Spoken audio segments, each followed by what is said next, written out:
स्वागत है आप सभी का अपनी कक्षा के अंतर्गत।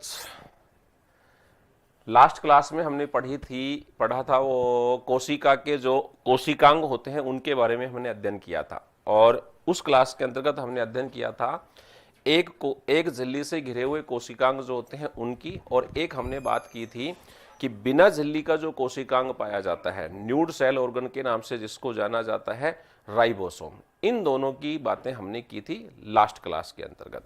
आज हम पढ़ते हैं इस क्लास के अंतर्गत जो हम बात करेंगे वो हम बात करेंगे न्यूक्लियस की, केंद्रक की हम बात करेंगे। केंद्रक क्या होता है और कैसी उसकी स्ट्रक्चर होती है, इन चीजों के बारे में हम बात करते हैं। तो अभी हम बात कर रहे हैं दोस्तों किसके बारे में? केंद्रक, न्यूक्लियस जिसको अपन बोलते हैं, न्यूक्लियस। न्यूक्लियस जो होता है दोस्तों, सबसे पहले हम बात करें तो भाई ये स्थित कहां होता है, तो न्यूक्लियस कहां पाया जाता है? न्यूक्लियस जो होता है ये कोशिका जो होती है उसके मध्य के अंतर्गत क्या होता है? उपस्थित होता है। न्यूक्लियस जो होता है, केंद्रक जो होता है, इसको हम और भी कहते हैं, इसको हम क्या कह सकते हैं? नाभिक भी कह सकते हैं। तो न्यूक्लियस जो होता है इसको क्या कहते हैं? इसको हम नाभिक के नाम से भी जानते हैं, तो आप इसको नाभिक भी लिख सकते हैं। ठीक है, न्यूक्लियस जो होता है। किसने की थी इसकी खोज? तो न्यूक्लियस की खोज की थी जिसका नाम था रॉबर्ट ब्राउन नाम का एक वैज्ञानिक था, जिसने 1831 के अंतर्गत इसकी क्या की थी? खोज की थी। और इन्होंने इसको कहां देखा था? इन्होंने इसको देखा था आर्किड पौधे की जड़ों के अंतर्गत। तो कहां पर खोज हुई थी इसकी? आर्किड पादप की जड़ में इसकी खोज हुई थी। तो खोजकर्ता अगर हमसे पूछा जाए कि भाई खोजकर्ता कौन है न्यूक्लियस का, तो न्यूक्लियस के जो खोजकर्ता होते हैं उसका नाम ध्यान रखना, रॉबर्ट ब्राउन।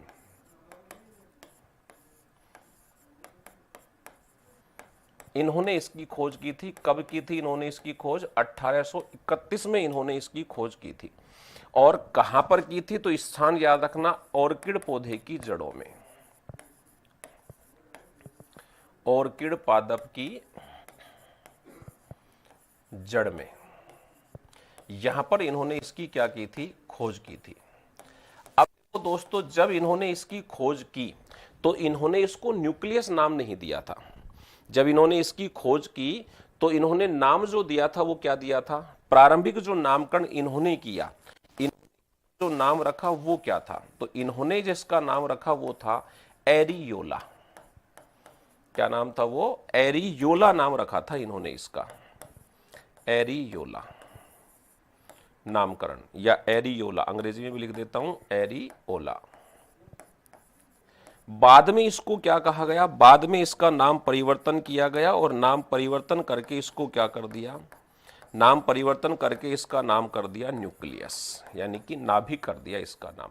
तो बाद में इसको न्यूक्लियस या फिर क्या कहा गया? बाद में इसको न्यूक्लियस या क्या कहा गया? नाभिक कहा गया। ठीक है, इसके अध्ययन करने का जो विज्ञान होता है, यानी कि विज्ञान की वो शाखा जिसके अंतर्गत हम केंद्रक का अध्ययन करते हैं, उसे हम क्या कहते हैं? केंद्रक विज्ञान, या फिर उसे कैरियोलॉजी कहा जाता है। तो केंद्रक का जो अध्ययन किया जाता है, केंद्रक के अध्ययन को हम क्या कहते हैं? केंद्रक का जो अध्ययन होता है उसे कहते हैं केंद्रक विज्ञान। क्या कहा जाता है उसे? केंद्रक विज्ञान के नाम से हम उसको जानते हैं। सिंपल सी लाइन में याद रखना, विज्ञान की वो शाखा जिसके अंतर्गत केंद्रक का अध्ययन किया जाता है, उस शाखा को हम क्या कहते हैं? केंद्रक विज्ञान कहते हैं। अंग्रेजी में इसे कहा जाता है कैरियोलॉजी। अंग्रेजी में इसको क्या कहते हैं? अंग्रेजी में इसे कहा जाता है कैरियोलॉजी के नाम से जानते हैं, इसे कैरियोलॉजी बोलते हैं। ठीक है, तो ये हो गया हमारा कैरियोलॉजी। अब ये कहां मिलता है? तो अगर केंद्रक की बात करें तो केंद्रक जो होता है ये सभी यूकेरियोटिक कोशिकाएं जो होती हैं उनमें उपस्थित होता है। कहां उपस्थित होता है ये? अगर हम बात करें तो सभी यूकेरियोटिक कोशिकाओं में उपस्थित होता है ये, सभी यूकेरियोटिक कोशिका में क्या होता है? ये उपस्थित होता है। सभी यूकेरियोटिक कोशिका में क्या होता है? उपस्थित। और इनमें जो केंद्रक पाया जाता है वो कैसा होता है, सुविकसित केंद्रक होता है। यहां पर वेल डेवलप जो होता है वो केंद्रक होता है, सुविकसित केंद्रक यहां क्या होता है, उपस्थित होता है।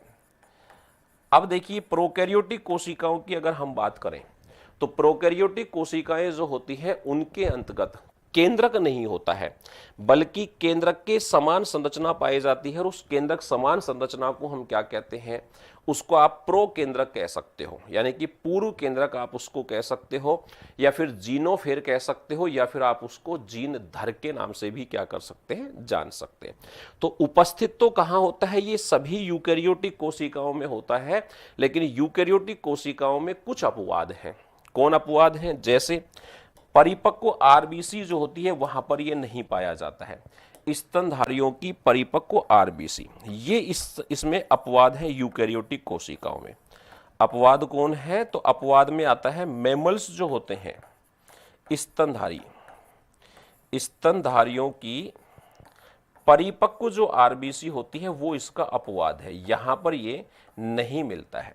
परिपक्व आरबीसी में क्या होता है, अनुपस्थित होता है। और एक पादपों की जो चालनी नलिकाएं होती हैं, कौन से पादप की, एंजियोस्पर्म जो पादप होते हैं, एंजियोस्पर्म आवृत बीजी जिसको हम नाम देते हैं, एंजियोस्पर्म पादप जो होते हैं, इन पादप की कौन सी नलिका में, चालनी नलिका जो होती है, इस पादप की चालनी नलिका में भी ये क्या होते हैं, एब्सेंट होते हैं। चालनी नलिका में भी क्या होते हैं, एब्सेंट होते हैं। तो ये दो चीजें जो हैं ये किसके अंतर्गत, स्तनधारियों की परिपक्व आरबीसी जो है वो तो क्या हो गया, यूकैरियोटिक कोशिका का अपवाद हो गया। और यूकैरियोटिक कोशिका का ही अपवाद कौन हो गया, एंजियोस्पर्म पादप जो होती हैं उनकी चालनी नलिकाएं जो होती हैं, सिव सेल्स जो होती हैं, वहां पर भी केंद्रक नहीं पाया जाता है। प्रोकैरियोटिक कोशिकाओं में मैंने कहा केंद्रक नहीं होता है, केंद्रक के समान, या आप कह सकते हो कि अस्पष्ट या अल्प विकसित जो केंद्रक है ना वो यहां पे क्या होता है, पाया जाता है। तो यहां पर अगर हम बात करें तो यहां पर क्या बात आपको देखने को मिलेगी उसकी हम बात कर लेते हैं। तो प्रोकैरियोटिक कोशिकाओं में अगर हम बात करें तो क्या होगा, प्रोकैरियोटिक कोशिकाओं में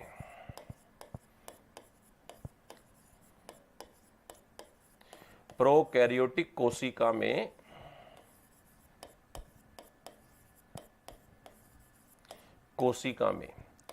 अस्पष्ट या फिर अल्प विकसित, अस्पष्ट व अल्प विकसित केंद्रक उपस्थित होता है।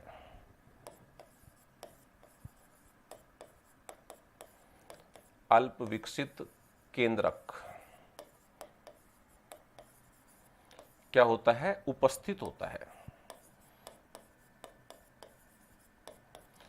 क्या कहते हैं इसको, अस्पष्ट या अल्प विकसित जो केंद्रक होता है इसको हम नाम क्या देते हैं, तो अस्पष्ट या अल्प विकसित जो केंद्रक होता है इसको हम नाम दे सकते हैं आभासी केंद्रक।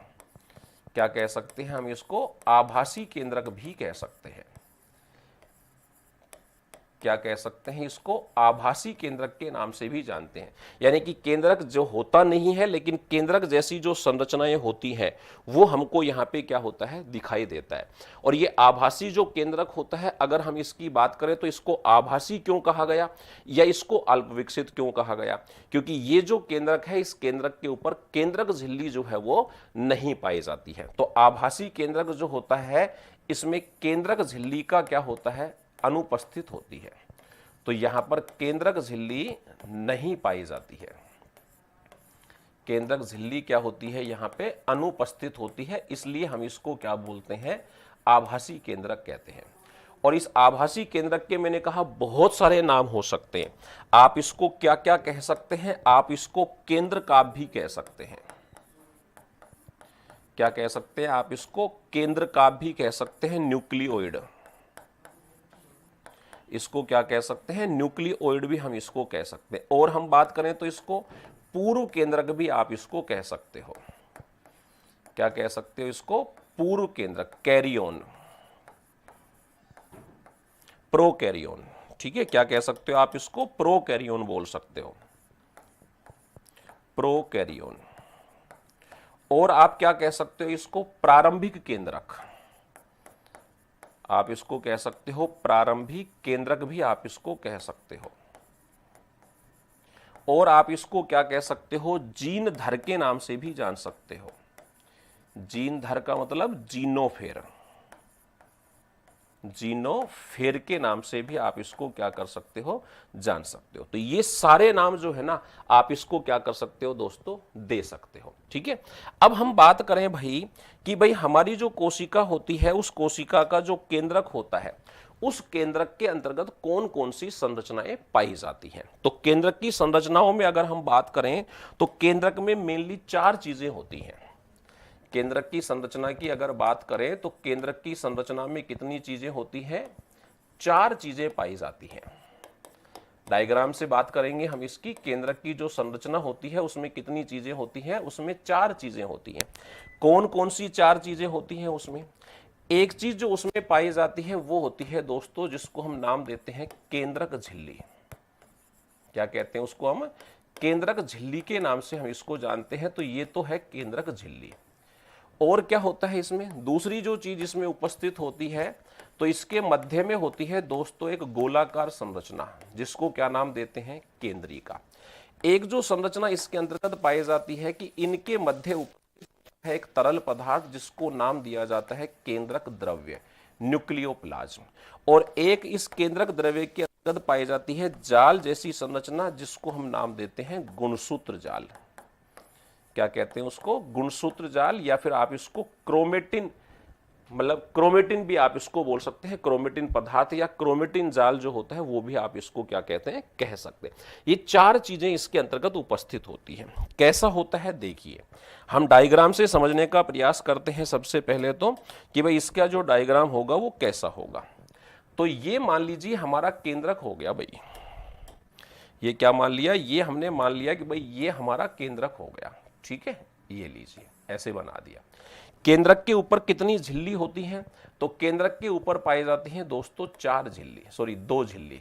4 तो संरचनाएं हैं, झिल्ली कितनी होती है इसके ऊपर, 2 झिल्लियां जो हैं वो पाई जाती है। तो ये हमने इसकी दोहरी झिल्ली बना दी। अब इसके बीच में क्या होती है, अब इसके बीच में उपस्थित होती है दोस्तों इस तरीके से एक गोलाकार संरचना, केंद्रिका जिसको हम बोलते हैं। ठीक है, और इस गोलाकार संरचना के चारों तरफ क्या उपस्थित होती है, एक जाल के जैसी संरचना। क्या उपस्थित होती है इसके चारों तरफ, इसके चारों तरफ एक जाल के जैसी जो संरचना है वो पाई जाती है। ठीक है, देखिए जैसे मैं इसको बीच में से रफ कर देता हूं,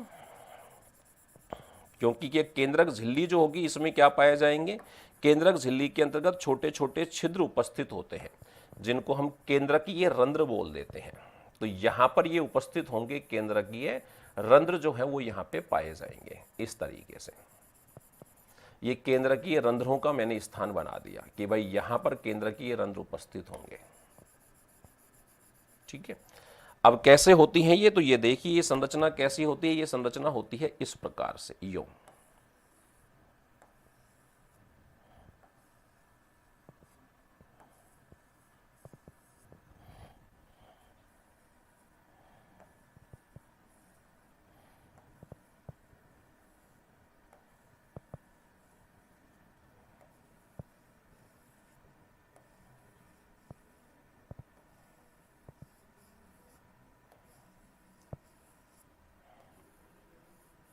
ये संरचना ठीक ऐसा ही कहां होता है, ठीक ऐसा ही यहां पर होता है। ऐसा ही जो है वो यहां पर भी होता है कि इसको भी हम कर देते हैं, ये लीजिए ऐसे, इसमें भी ऐसा ही हो गया। ये लीजिए भाई, यहां पर भी हम बना देते हैं सेम संरचना, ये लीजिए।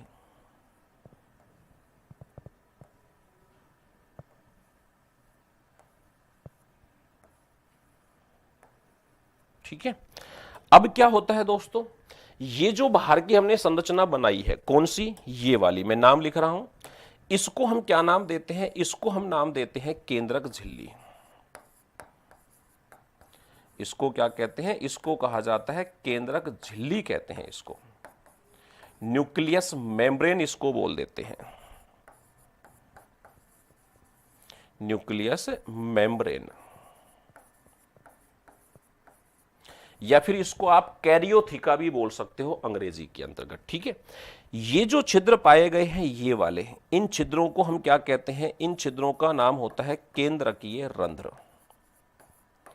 इनको क्या बोलते हैं, इनको बोला जाता है केंद्रकीय रंध्र, ठीक है। उसके बाद ये जो अंदर एक गोलाकार संरचना आपको दिखाई दे रही है, इस गोलाकार संरचना का नाम होता है, चलो इसको अपन नॉर्मली कर देते हैं, एक में ही बना देते हैं इसको, ताकि आपको ये कंफ्यूजन नहीं होगा, ठीक है। चलिए इसको मैं एक ही बना देता हूं, ये लो, ये हो गई इसके बीच में एक गोलाकार संरचना, ठीक है। ऐसे ही रहने दो इसको। इस गोलाकार संरचना का नाम क्या है, इस गोलाकार संरचना का नाम है केंद्रिका। क्या नाम है इसका, केंद्रिका इसको बोलते हैं। तो ये है बीच में केंद्रिका, ठीक है। अब मैं क्या कह रहा हूं कि ये जो बीच का भाग बचा हुआ है, इस बीच वाले भाग के अंतर्गत भरा हुआ होता है एक लिक्विड। यहां पर ऐसे एक लिक्विड यहां पर क्या होता है, उपस्थित होता है।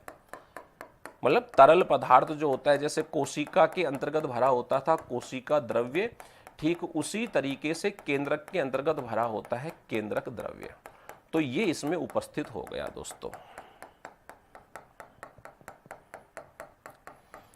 इसको हम डार्क कर देंगे और ज्यादा थोड़ा सा, पहले एक बार मैं बना देता हूं।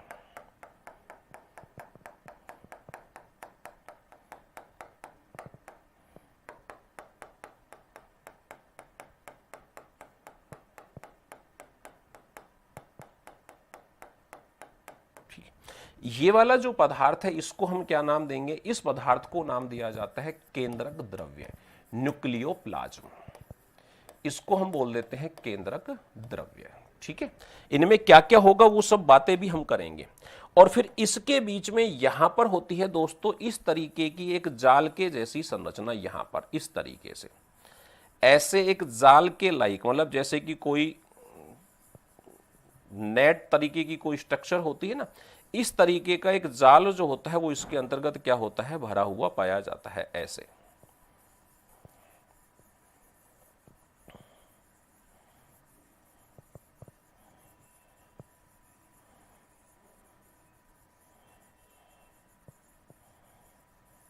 ये इसके बीच में इस तरीके से जो एक संरचना है वो उपस्थित होती है इस प्रकार से।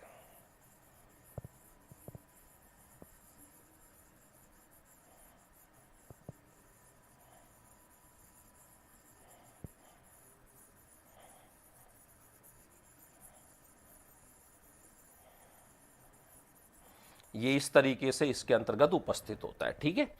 अब देखिए इसको, ये हो गई हमारी केंद्रिका, ठीक है।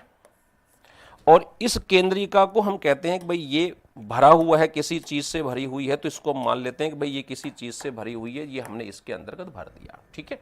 ये हो गया हमारा केंद्रक। अब इस केंद्रक में एक जो नाम लिखना था वो ये वाली जो संरचना अभी हमने बनाई है, ये जाल के जैसी जो संरचना है, इसको हम क्या नाम देते हैं, इसी जाल समान संरचना को नाम दिया जाता है मित्रों गुणसूत्र जाल। क्या कहते हैं इसी को गुणसूत्र जाल के नाम से जाना जाता है, ठीक है। तो ये चार भाग जो होते हैं, कोशिकीय झिल्ली जो, सॉरी केंद्रक झिल्ली जो होती है, उसके बीच में जो रंध्र पाए जाते हैं उसको तो हम बोल रहे हैं केंद्रकीय रंध्र, और बाकी ये चार चीजें जो है वो हमारे सामने उपस्थित है।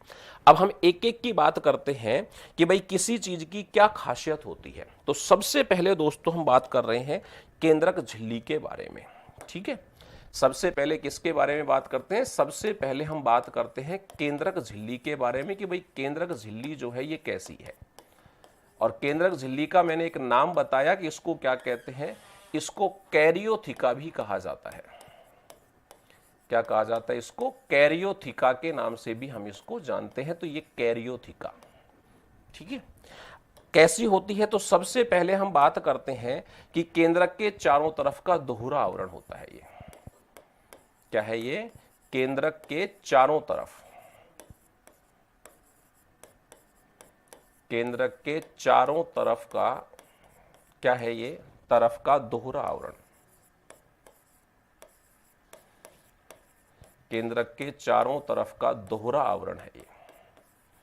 अब हमसे कोई पूछे कि भाई किसका बना हुआ होगा, तो मैंने आपको एक बात कही थी कि जितनी भी जंतु झिल्लियां, जितनी भी सजीव झिल्लियां जो होती है, वो सभी सभी लगभग लगभग किसी की बनी होती हैं, प्रोटीन या लिपिड की बनी हुई होती है। तो ये भी किसकी बनी हुई होगी, तो इसका निर्माण भी किससे होता है, इसका निर्माण होता है प्रोटीन व लिपिड से।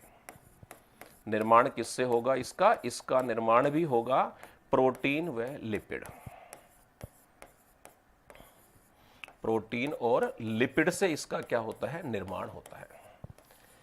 मोटाई क्या होती है इसकी, इसकी मोटाई कोई अगर हमसे पूछे तो इसकी मोटाई होती है दोस्तों 75 एंगस्ट्रम जो है इसकी क्या होती है, मोटाई होती है। मैंने कहा इसमें क्या पाए जाते हैं, छिद्र पाए जाते हैं, जिनको अपन क्या नाम दे रहे हैं, केंद्रकीय छिद्र, या उनको परिकेंद्रकीय रंध्र भी बोल देते हैं, ठीक है ना। तो झिल्ली में उपस्थित सूक्ष्म जो छिद्र होते हैं, झिल्ली में उपस्थित सूक्ष्म छिद्र, झिल्ली में उपस्थित कौन है, सूक्ष्म छिद्र, या फिर रिक्त स्थान भी कह सकते हो, सूक्ष्म छिद्र। और उस छिद्र को हम क्या नाम देते हैं, छिद्र या रिक्त स्थान। इसको हम क्या कहते हैं, इसको कहा जाता है परिकेंद्रकीय अवकाश। अच्छा, केंद्रकीय रंध्र, छिद्र को अलग से लिख देंगे, केंद्रकीय रंध्र बोल देते हैं इसको हम, केंद्रकीय रंध्र। और दोनों झिल्लियों के मध्य उपस्थित रिक्त स्थान,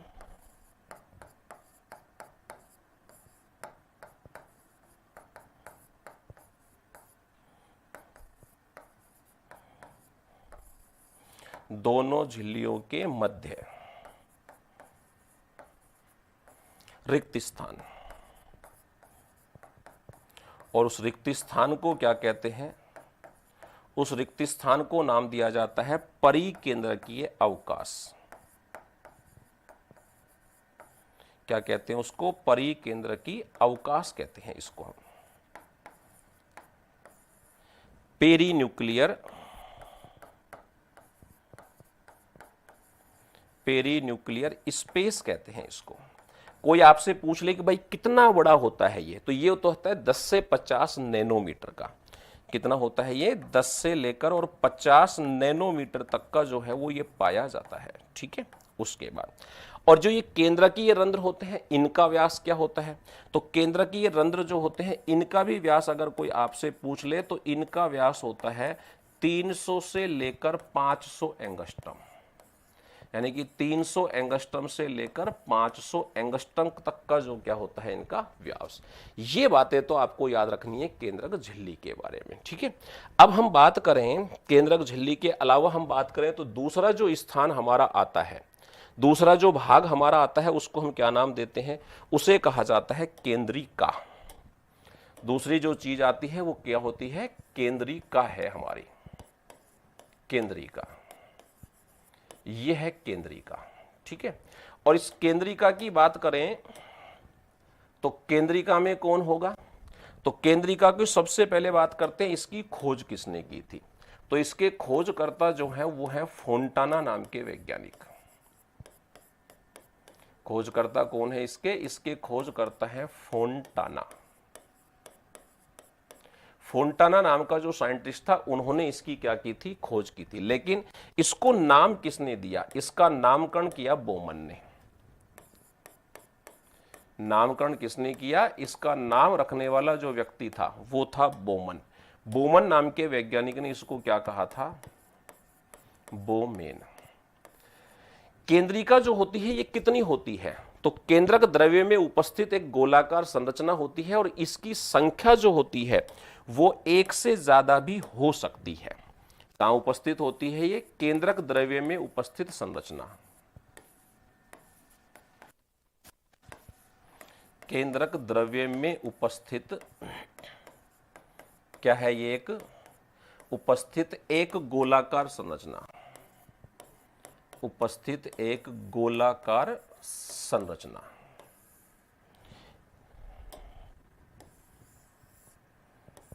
एक या अधिक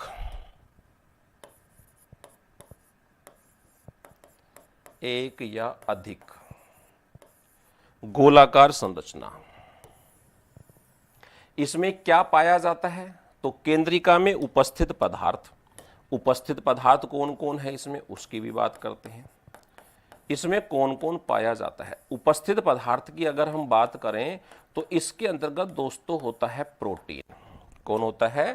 प्रोटीन इसमें पाया जाता है। और प्रोटीन लगभग कितना पाया जाता है? तो इसमें प्रोटीन होता है लगभग 85% तक इसमें कौन होता है? प्रोटीन।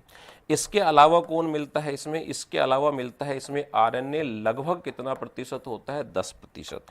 और इसके अलावा इसमें कौन मिलता है? डीएनए कितना होता है? लगभग 5% जो होता है वो कौन होता है? इसमें डीएनए पाया जाता है। तो इस तरीके से मिलकर कौन बनती है? रिक्तिका जो है वो केंद्रिका जो है वो बन जाती है। और इसका काम क्या है? इसके कार्य की अगर हम बात करें तो इसका कार्य होता है राइबोसोम इकाइयों का निर्माण करना। केंद्रिका का काम क्या है? राइबोसोम का क्या करना? निर्माण। राइबोसोम का क्या करना? निर्माण। ये इसका क्या होता है? कार्य होता है। तो ये बातें आपको याद रखनी है। किसके बारे में? केंद्रिका के बारे में आपको ये बातें याद रखनी है। ठीक है, तो केंद्रक झिल्ली हो गई और कौन हो गई? हमारी केंद्रिका। अब इन दोनों के बीच में उपस्थित तरल पदार्थ, जिसको क्या नाम देते हैं? केंद्रक द्रव्य कहते हैं। तो तीसरी जो बात आती है वो किसकी आती है? केंद्रक द्रव्य की। तो केंद्रक द्रव्य, केंद्रक द्रव्य जो होता है इसको कहा जाता है न्यूक्लियोप्लाज्म। क्या कहते हैं इसको? न्यूक्लियोप्लाज्म के नाम से हम इसको जानते हैं। तो ये है हमारा केंद्रक द्रव्य। ठीक है, चलिए, ये केंद्रक द्रव्य है। और केंद्रक द्रव्य कहां भरा होता है? तो केंद्रक के मध्य उपस्थित तरल पदार्थ होता है। इसको एक नाम और भी दिया जाता है, इसको हम कैरियोलिम्फ भी बोल देते हैं। क्या बोल देते हैं इसको? कैरियोलिम्फ के नाम से भी हम इसको जानते हैं। तो कैरियोलिम्फ, कैरियोलिम्फ को अंग्रेजी में लिख देता हूं,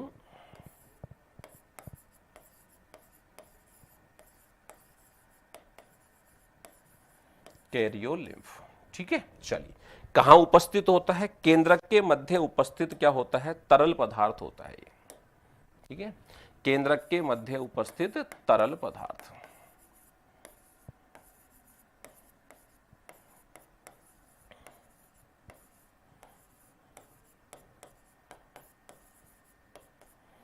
केंद्रक के मध्य उपस्थित तरल पदार्थ।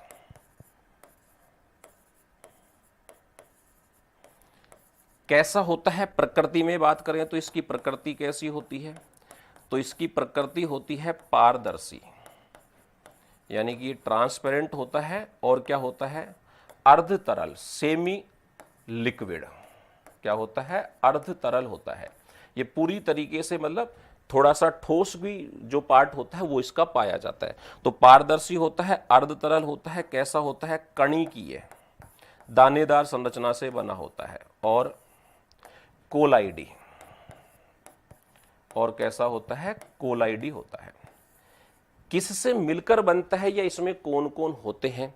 तो इसके अंतर्गत कौन पाए जाते हैं? इसमें उपस्थित होता है आरएनए। और कौन होता है इसमें? डीएनए। और कौन होता है इसमें? प्रोटीन। और कौन है इसमें? एंजाइम। और कौन है इसमें? एंजाइम।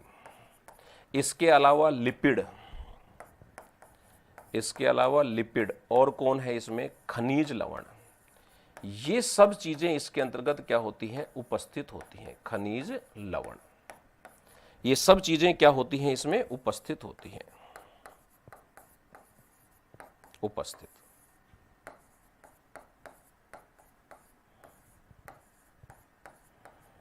क्लियर है भाई? ये हो गया अपने पास कौन? अपना केंद्रक द्रव्य जो था उसकी हमारी बात हो गई। अब आता है सबसे इंपॉर्टेंट जो भाग आता है वो कौन सा होता है? तो सबसे इंपॉर्टेंट जो भाग आता है इसमें वो होता है अपना क्रोमेटिन पदार्थ। कौन होता है? क्रोमेटिन पदार्थ जो है ये अपना सबसे इंपॉर्टेंट पदार्थ होता है। यहां पर क्रोमेटिन,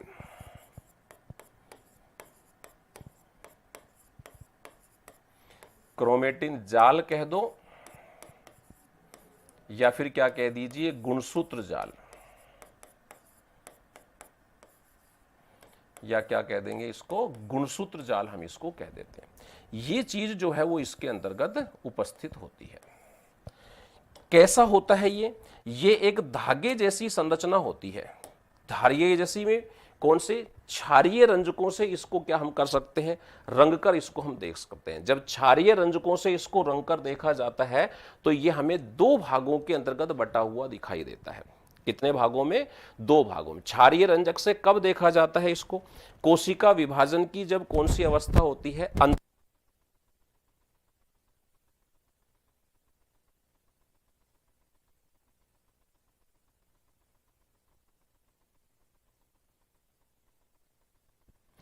हाँ भाई, कोशिका कौन से, जब कोशिका विभाजन होता है, और कोशिका विभाजन की कौन सी अवस्था होती है, अंतरा अवस्था जब होती है, उस समय इसको क्या किया जाता है, एक रंजक, रंजक का मतलब रंग देने वाले पदार्थ, एक रंजक से इसको रंग कर देखा जाता है तो ये हमें दो भागों में बटा हुआ दिखाई देता है। एक भाग को नाम दिया जाता है हेटेरोक्रोमेटिन और एक भाग को नाम दिया जाता है यूक्रोमेटिन। अब इन दोनों में हम डिफरेंस कैसे करेंगे, तो जो गहरे रंग से रंगा हुआ होता है और बहुत ज्यादा सघन यानी कि डेंस होता है उसको हम नाम देते हैं हेटेरोक्रोमेटिन, और जो हल्के रंग से रंगा हुआ होता है और जो थोड़ा सा विरल होता है या थोड़ा सा कहें कि ज्यादा सघन नहीं होता है, दूर दूर या छितरा हुआ जो पाया जाता है, उसको क्या नाम दिया जाता है, यूक्रोमेटिन कहा जाता है। तो है क्या ये, तो ये है क्या, केंद्रक द्रव्य में उपस्थित क्षारीय रंजकों से अभिरंजित एक धागे जैसी क्या होती है, संरचना होती है। ठीक है ना, तो ये है क्या, पहले वो ध्यान रखना, है क्या, केंद्रक द्रव्य में उपस्थित, है क्या ये, केंद्रक द्रव्य में उपस्थित क्षारीय रंजकों से अभिरंजित, अभिरंजित का मतलब स्टेंड जिसको किया जाता है, रंगा जिसको जाता है, क्षारीय रंजकों से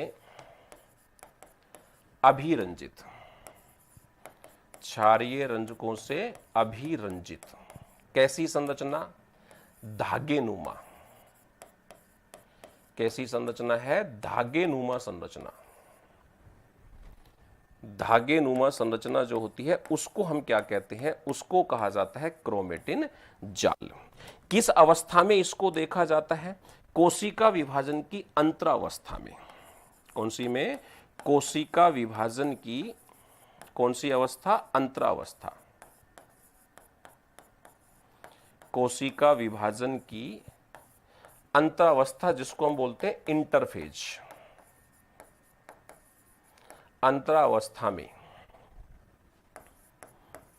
कौन से रंजक से, एसीटोकार्बिन, कौन सा रंजक है ये, एसीटोकार्बिन एक रंजक होता है, एक स्टेन होता है, एसीटोकार्बिन से अभिरंजित करने पर, एसीटोकार्बिन से क्या करने पर, अभिरंजित करने पर, एसीटोकार्बिन से अभिरंजित करने पर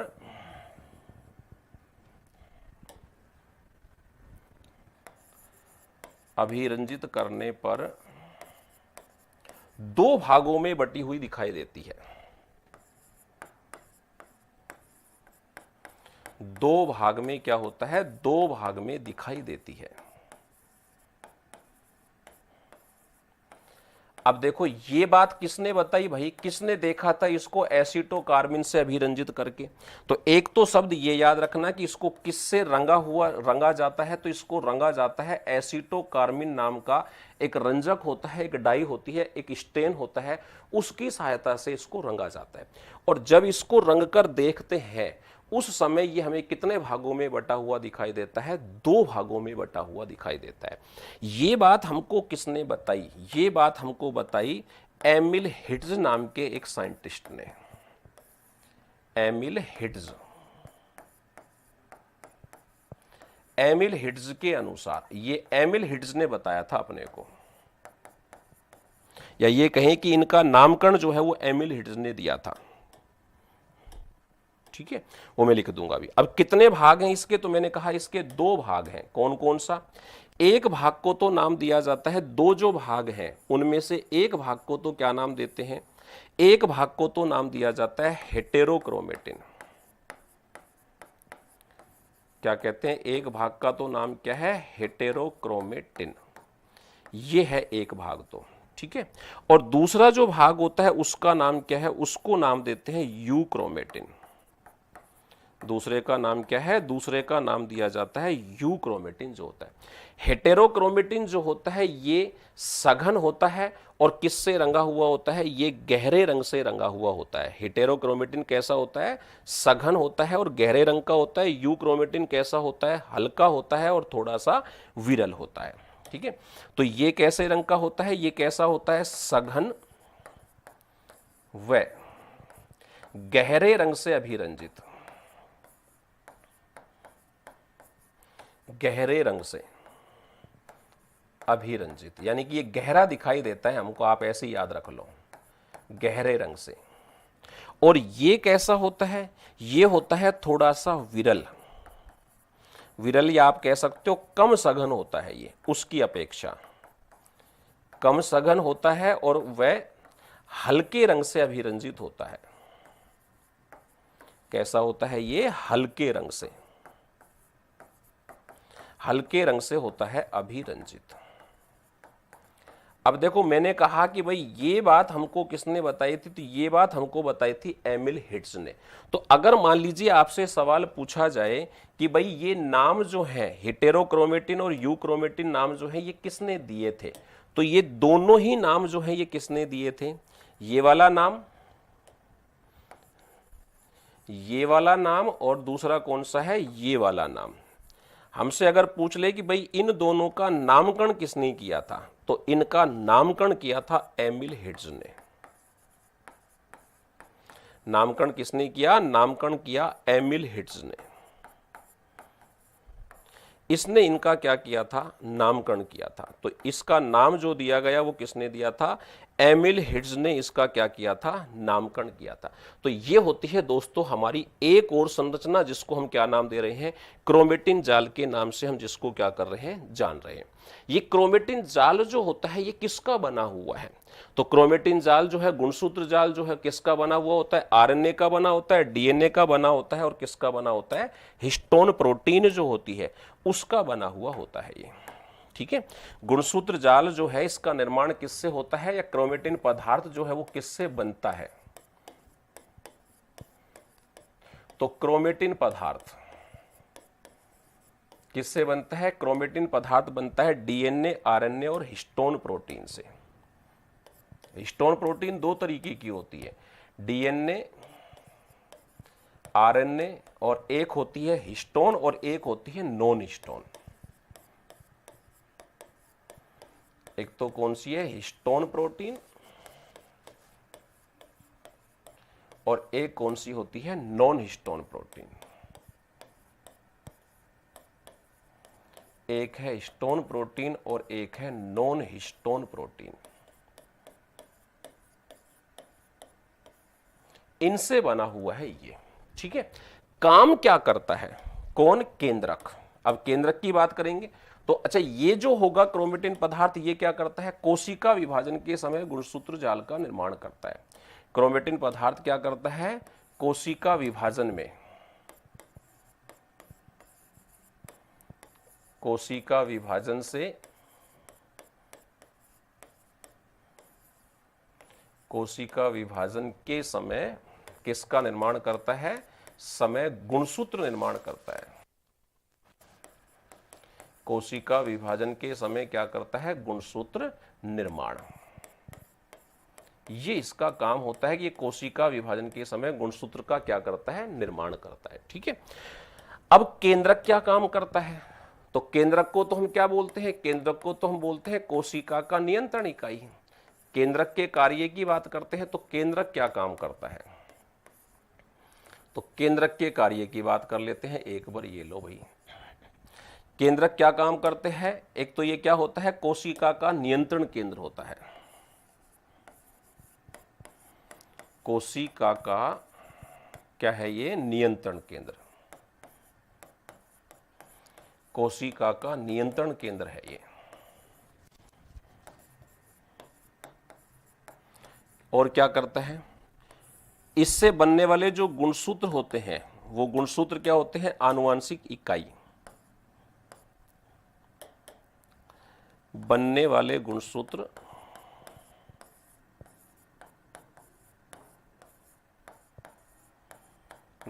क्या होते हैं? आनुवांशिक लक्षणों के वाहक। क्या है? इसके आनुवांशिक लक्षणों के वाहक होते हैं। और इन गुणसूत्रों पर कौन पाई जाती है? जीन। आनुवांशिक लक्षणों के क्या है? ये वाहक है। और क्या करता है? राइबोसोम केंद्रिका जो थी वो किसका निर्माण कर रही थी? राइबोसोम का। तो राइबोसोम का निर्माण क्या करता है? ये राइबोसोम का निर्माण करता है। केंद्रिका जो थी इसकी वो। और कोशिका विभाजन में क्या करता है? केंद्रक सहायता। कोशिका विभाजन में क्या होता है? सहायक होता है। कोशिका विभाजन में सहायक। और डीएनए इसके अंतर्गत पाया जाता है। तो डीएनए की क्या करता है? पुनरावृत्ति। डीएनए की पुनरावृत्ति व अनुलेखन। डीएनए की पुनरावृत्ति व किसका काम करता है? अनुलेखन का कार्य करता है। ये सारे के सारे कार्य किसके द्वारा होते हैं? केंद्रक के द्वारा। इसमें एक चीज जो मैं आपको कह रहा हूं वो सबसे मेन आपको याद रखनी है। और वो कौन होता है दोस्तों? ये वाला क्रोमेटिन जाल या गुणसूत्र जाल जो होता है। गुणसूत्र जाल है क्या? तो गुणसूत्र जाल केंद्रक द्रव्य जो होता है उसके अंतर्गत क्या होती है? एक धागे समान संरचना पाई जाती है जो एकत्रित होकर या ये कहें कि कुंडलित होकर क्या बना लेती है? एक जाल समान संरचना को बना लेती है। ये जाल समान संरचना जो होती है इसके प्रकृति की अगर हम बात करें तो ये क्षारीय रंजक जो होते हैं, बेस नेचर के जो स्टैंड होते हैं, उनसे इसको क्या किया जाता है? रंगा जाता है। यानी कि क्षारीय रंजकों से अभिरंजित ये संरचना होती है। और जब इस गुणसूत्र जाल को हम कोशिका विभाजन की जो अवस्था होती है जिसे हम नाम देते हैं अंतरावस्था या इंटरफेज कहा जाता है, तो इंटरफेज के अंतर्गत ये क्या होता है? दो भागों में हमको बटा हुआ दिखाई देता है। इन दो भागों में से एक को नाम दिया जाता है हेटेरोक्रोमेटिन और एक को नाम दिया जाता है यूक्रोमेटिन। दोनों में डिफरेंस कैसे किया जाता है? तो जो गहरे रंग से अभिरंजित होता है और थोड़ा सा सघन पाया जाता है उस भाग को तो हम नाम देते हैं हेटेरोक्रोमेटिन। और जो थोड़ा सा विरल होता है यानी कि जिसके अंतर्गत सघनता जो होती है वो थोड़ी कम होती है या कहीं उसकी डेंसिटी कम होती है और जो हल्के रंग से अभिरंजित होता है उस भाग को हम नाम देते हैं यूक्रोमेटिन। हेटेरोक्रोमेटिन और यूक्रोमेटिन नामकरण जो है ये दोनों के दोनों नाम किसके द्वारा किए गए? एमिल हिट्ज नाम का एक वैज्ञानिक था जिसके द्वारा इन्हें ये नाम दिया गया। तो केंद्रक की सबसे महत्वपूर्ण जो संरचना होती है वो होता है गुणसूत्र जाल, क्योंकि यही गुणसूत्र जाल है जो कोशिका विभाजन के दौरान आगे चलकर किसका निर्माण करता है? गुणसूत्र का निर्माण करता है। और ये गुणसूत्र जो होते हैं ये आनुवंशिक गुणों के क्या होते हैं? वाहक होते हैं, क्योंकि गुणसूत्र के ऊपर पाई जाती है जीन जो कि आनुवंशिक लक्षणों की क्या होती है? इकाई होती है। तो आनुवंशिक लक्षण पाए जाते हैं किसके द्वारा? जीन के द्वारा निर्धारित होते हैं और उन्हें एक पीढ़ी से दूसरी पीढ़ी में पहुंचाने का काम जो है वो किसके द्वारा किया जाता है? गुणसूत्रों के द्वारा किया जाता है। तो ये बात हुई दोस्तों आज हमारी इस क्लास के बारे में।